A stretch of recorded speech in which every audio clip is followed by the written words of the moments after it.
Nous allons vous présenter un oral sur le thème suivant. Face au changement climatique, des solutions. À l'aide du film documentaire 2040, réalisé par Damon Gamo, nous avons étudié différentes solutions pour savoir si elles sont viables ou si ce sont des utopies. Nous allons vous présenter le documentaire.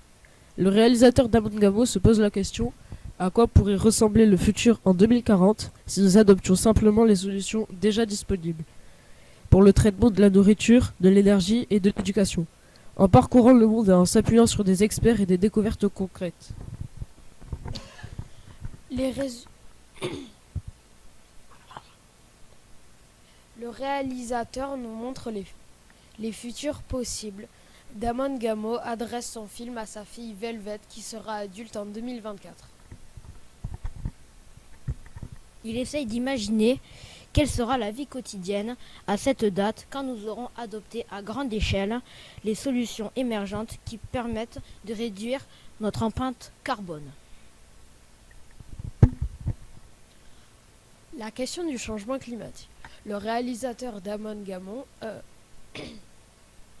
aborde la question du réchauffement climatique en utilisant une parabole, celle d'utiliser sa maison pour représenter la planète Terre, car, je cite, la planète Terre est comme la maison commune de l'humanité. Il utilise aussi des métaphores pour expliquer l'impact carbone. Il utilise sa cheminée pour dire l'impact carbone augmente de plus de 40%, son congélateur pour expliquer la fonte des calottes polaires, sa baignoire pour l'acidification des océans et les pommeaux de douche qui coulent représentent la pluie et les orages. On va vous présenter la théorie du donut. La théorie du donut est inventée par Kate Raworth. Elle explique que ça, c'est le plafond environnemental pour les gens les plus riches. Ça, c'est plutôt l'espace. Ça, là, c'est l'espace sûr et juste de l'humanité où tout le monde devrait être.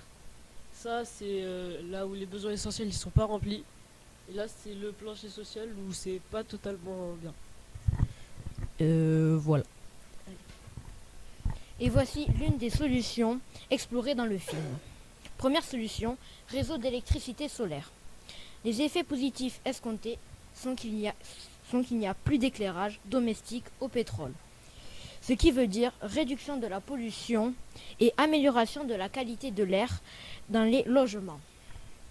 Les réseaux plus résistants que les infrastructures centralisées en cas de catastrophe naturelle.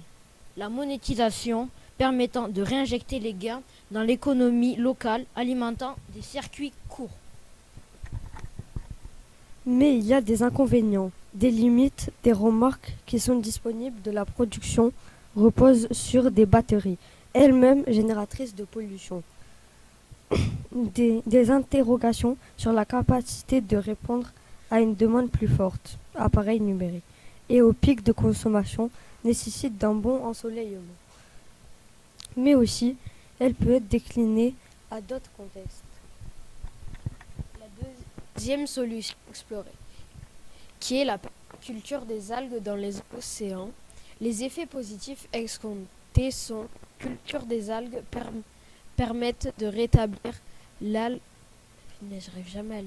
l'alcalinité des océans. Les algues peuvent constituer des pièges à carbone et devenir source d'alimentation végétale. Peut être valorisée de biocarburants, la production d'énergie peut être assurée par des turbines immersives. Et les inconvénients sont que la permaculture n'a jamais été expérimentée à grande échelle. L'objectif affiché serait de diminuer la consommation de viande au profit des protéines tirées de la mer.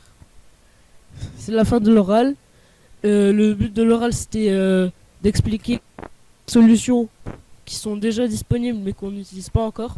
Et il faudrait les utiliser. Voilà. Merci de nous avoir écoutés.